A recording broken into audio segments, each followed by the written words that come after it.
안녕하세요. 복도인의 달팽이 농장입니다. 오늘은 달팽이 키우는 방법에 대해서 한번 설명을 드리도록 하겠습니다. 이 방법은 달팽이를 저희 농장에서 양식을 하는 방법이 아니고요. 일반적으로 가정에서 애완용으로 키우는 방법에 대해서 설명을 한번 드릴게요.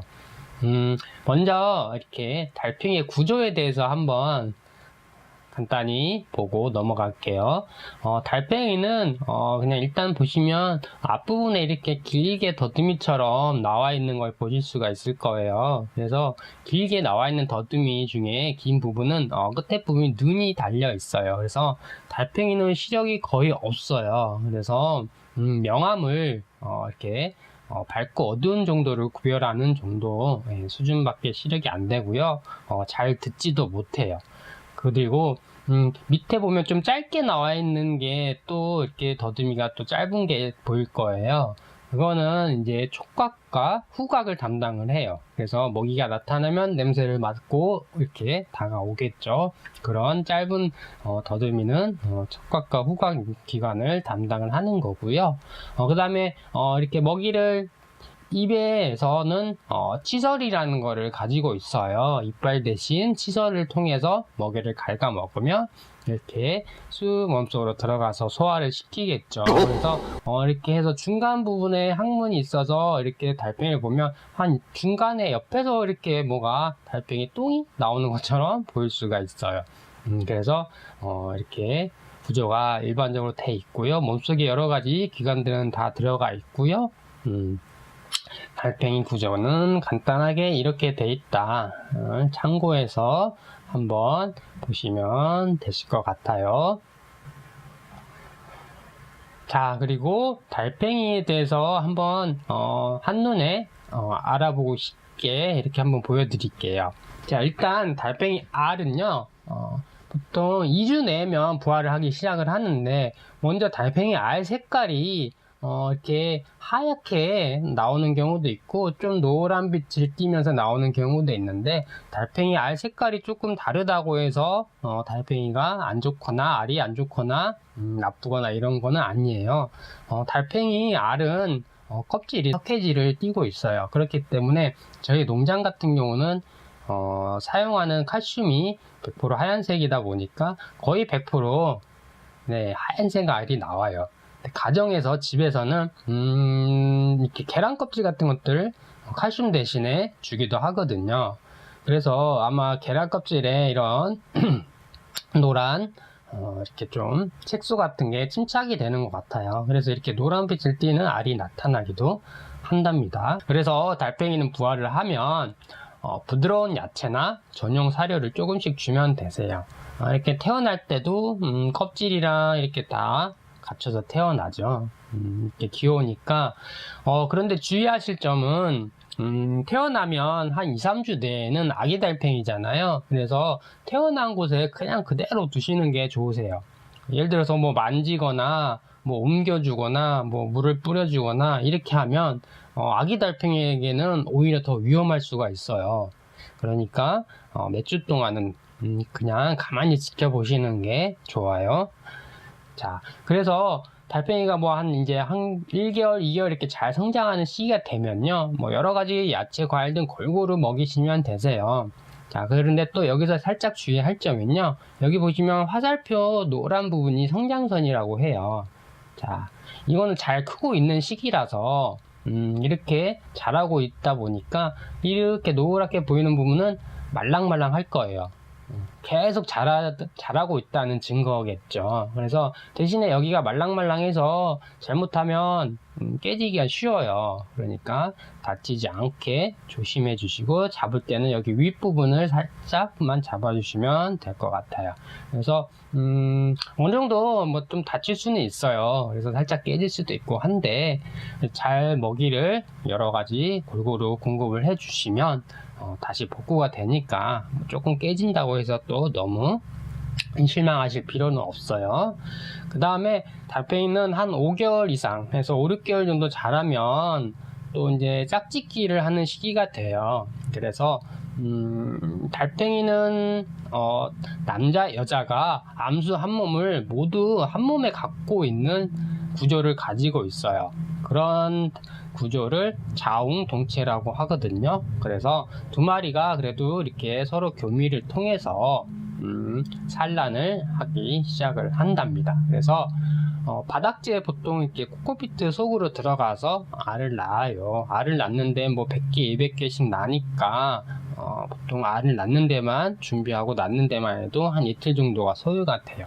그러니까 달팽이도 많이 힘든 거겠죠. 이렇게 달팽이를 성장 과정을 쭉 그냥 일단 한눈에 알아보기 쉽게 간단하게 설명을 드렸고요. 자, 다음엔 조금 더 자세하게 한번 설명을 드리도록 하겠습니다. 자, 이렇게 큰 달팽이 사진으로 한번 보여드릴게요. 자, 이렇게 끝에 부분이 노랗게 나와 있는 거를 보실 수 있어요. 이게 성장선을 잘 크고 있다는, 잘 자라고 있다는 증거겠죠. 그래서 이렇게 계속 커 가는 거겠죠. 그래서 이쪽 끝에 부분은 약간 이제 좀 딱딱해졌으니까 이 위에 부분을 살짝 잡아주시면 되세요. 그래서 여기는 다치지 않게 조심해 주시라 말씀드렸고요. 여기 보면 길게 나와 있는 더듬이처럼 쭉 나와 있는 끝에 부분 눈이 달려 있죠. 여기는 밝고 어두운 명암을 구분하는 정도밖에 안 돼요. 달팽이는요. 그래서 시력이 거의 없고요. 자, 이렇게 아래에 조그맣게 나와 있는 또 더듬이가 있죠. 좀 짧은 더듬이. 자, 이거는 이렇게 촉각을 담당을 하고 후각을 담당을 한다는 기관이겠죠. 그래서 이렇게 조그맣게 두 개가 아랫부분이 나와 있고요. 보면 이렇게 이제 흔히 이제 이게 배발이라고 하죠. 예, 달팽이는 이렇게 끈적끈적한 점액을 이용해서 슬슬 기어간답니다. 자, 그 다음에는 자, 아까 한눈에 좀 알아보기 쉽게 살펴봤다면 조금 더 달팽이에 대해서 좀 자세히 한번 설명을 드릴게요. 자, 달팽이는요, 자, 연체동물 가운데서도 복종류에 속해 있어요. 연체동물이란 몸에 뼈가 없고 살이 아주 연하고 부드러운 동물을 말해요. 발이 배에 붙어 있어서 그것으로 기어다닌답니다. 자웅동체로 아까 말씀드렸죠. 암수가 한 몸에 있는 걸 말해요. 두 마리가 짝짓기를 해야 알을 낳고요. 먹이를 먹을 때는 치설이라는 것을 있어서 치아를 대신해서 갉아먹어요. 그 다음 달팽이 환경은 자, 달팽이 환경은 야행성으로 어둡고 따뜻하고 습한 환경을 좋아해요. 온도는 25도에서 30도, 습도는 70에서 90%가 적정 온습도이고요. 한 20도 이상 정도만 유지를 하면 괜찮은 것 같아요. 그 이하면 활동을 잘 안 할 거예요. 추워서 속으로 들어가거나 조금 많이 더 추우면 아예 동면을 하는 경우도 있어요. 동면을 할 때는 입구를 좀 이렇게 막아버리는 경우도 있어요. 이렇게 동면 상태로 들어가는 거예요. 그래서 달팽이는 예민해서 자주 건드리거나 만지면 스트레스를 받아 싫어해요. 간혹 뭐 목욕을 시킨다거나 온욕을 시킨다고 이렇게 자주 하기도 하는데 달팽이는 오히려 더 싫어하는 경우가 좀 많을 거예요. 좋아하지는 않을 거예요. 그래서 그래서 살짝 온욕을 시킨다고 해서요, 따뜻한 물로 식혀주면 안 돼요. 달팽이는요, 우리가 차갑지도 않고 따뜻하지도 않은 그냥 미지근한 온도로 해주시면 되세요.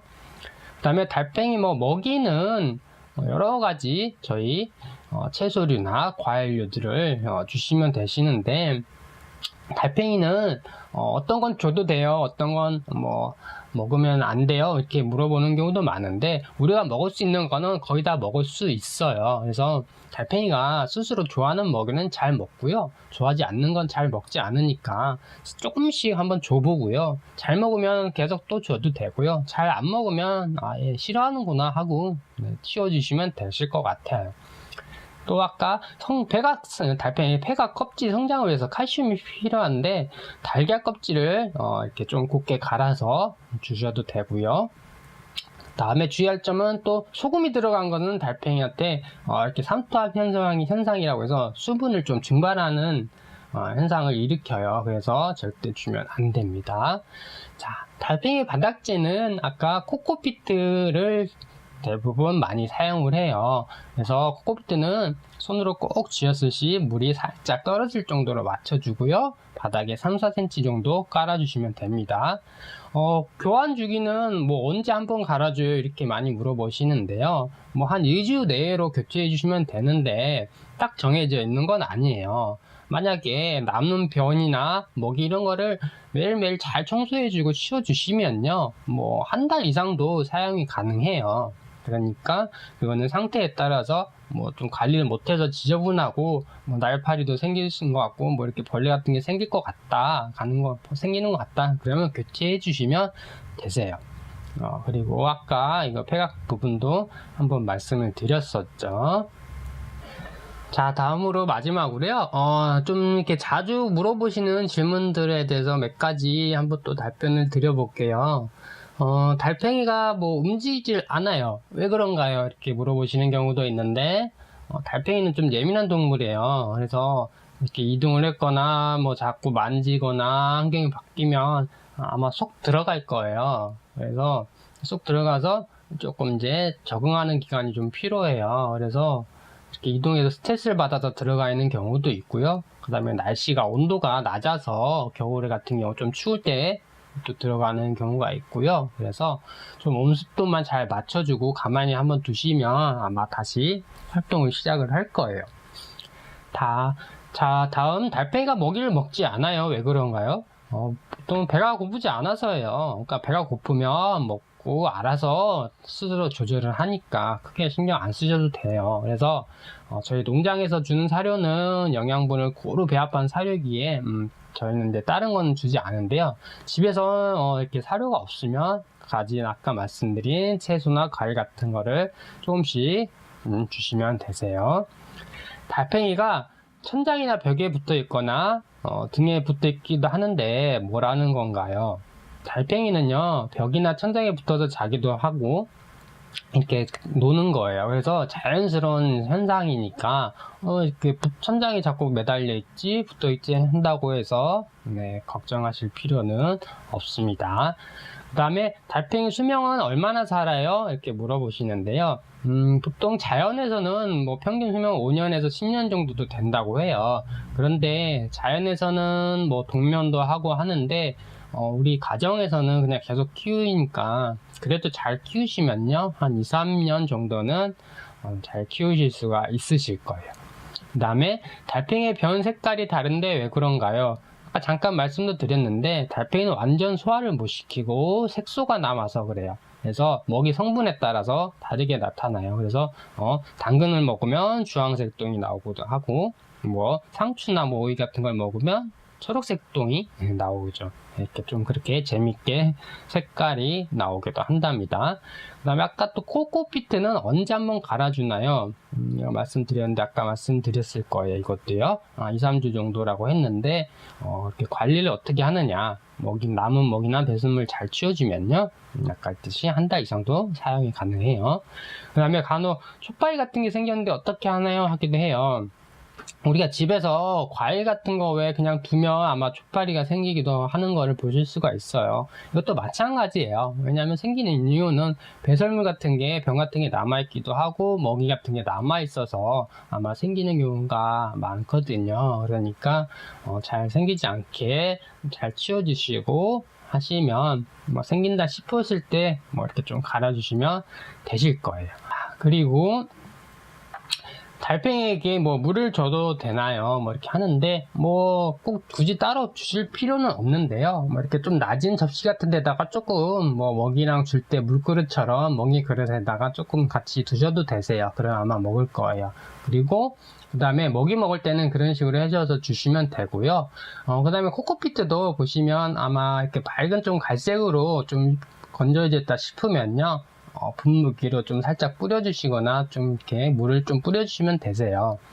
그리고 너무 아까 말했듯이 새끼 아기 달팽이에는 직접 물을 좀 막 뿌려주시는 건 삼가해 주시고요. 간혹 보시면 어떤 분은 또 너무 건조하고 어떤 분은 너무 질어요. 그런 경우는 보통 막 상추나 야채 같은 거 그냥 잔뜩 그냥 올려놓고 하게 되면 거기서도 수분이 생기기 때문에 코코피터도 막 질척하게 되는 경우도 있거든요. 그러니까 그렇게는 너무 또 수팡한 거고요. 네, 그렇게 해서 조금 잘 수분을 조절해 주시면 될 것 같아요. 그 다음에 달팽이랑 놀아주고 싶은데 어떻게 하나요? 그냥 잠깐 좀 놀아주실 수는 있으세요. 뭐 이렇게 하셔도 놀아주셔도 되는데, 아까 말씀드렸다시피 달팽이는 자꾸 만지거나 하는 건 오히려 달팽이들은 싫어할 거예요. 그러니까 너무 스트레스 주지 마시고 잠깐 뭐 이렇게 놀아주시는 거는 괜찮습니다. 그 다음에 아까 또 이렇게 속에 들어가서 또 나오지 않는 경우도 마찬가지거든요. 환경이 맞지 않아서예요. 그러니까 환경만 잘 맞춰주시면 또 활동을 하시고요. 또 이렇게 낮에 잘 활동을 안 할 거예요. 좀 야행성인 경우가 많아서 사실 밤이나 새벽에 활동을 더 활발하게 하고요. 낮에는 아까처럼 그냥 들어가 있거나 그냥 붙어 있거나 어디 천장에 매달려 있거나 그래서 그냥 그렇게 활동을 잘 안 하는 것처럼 보일 거예요. 네, 그러니까 낮에 이렇게 들어가 있다고 해서 왜 활동을 안 하지 하실 필요는 없으세요. 아까 폐가 이거 또 설명을 드렸죠. 조금 깨져도요, 살짝 다시 먹이 공급을 잘 해주고 칼슘도 잘 주면요 다시 복구가 되니까 걱정을 하실 필요는 없습니다. 마지막으로 달팽이는 아무데나 방생시켜도 되나요? 이거 좀 주의하실 점인데요. 이제 아프리카산 이 왕달팽이에요. 저희가 키우는 거는. 그래서 외래종이다 보니까 자연에 함부로 방생하면 아무래도 생태계를 교란시킬 우려가 있습니다. 그러니까 절대로 함부로 방생시키면 안 됩니다. 그래서 못 기르거나 감당이 안 되시면 저희 농장으로 보내주셔도 됩니다. 그러니까 걱정하시지 마시고요. 이렇게 되기 전까지 또 이렇게 알 같은 걸 부화를 좀 하는 걸 보고 싶어서 막 부화를 시켜 놓고 나서 너무 많아져서 어떡하지 하는 경우가 많은 것 같아요. 그러니까 부화가 되는 걸 보고 싶으시면 최소한 몇 개만 조금 부화를 시키시는 게 좋을 것 같아요. 네, 무턱대고 막 100개, 200개 다 시키시고 감당 안 돼서 어떻게 해야지 하는 것보다 처음부터 이렇게 좀 내가 키울 수 있는 만큼만 키우시는 게 좋겠습니다. 자, 이렇게 한번 달팽이 우리가 키우는 방법에 대해서 한번 설명을 드렸고요. 그 외에 또 궁금하신 점이나 저 하신 점들은 저희 달팽이 농장 홈페이지나 블로그, 뭐 카페에도 다 있으니까요. 저희 유튜브 영상에도 남겨주셔도 되고요. 네, 이렇게 질문하실 점은 언제든 또 질문 주시면 답변을 드리도록 하겠습니다. 네, 여기까지 오늘 달팽이 키우는 방법에 대해서 한번 알아봤습니다. 감사합니다.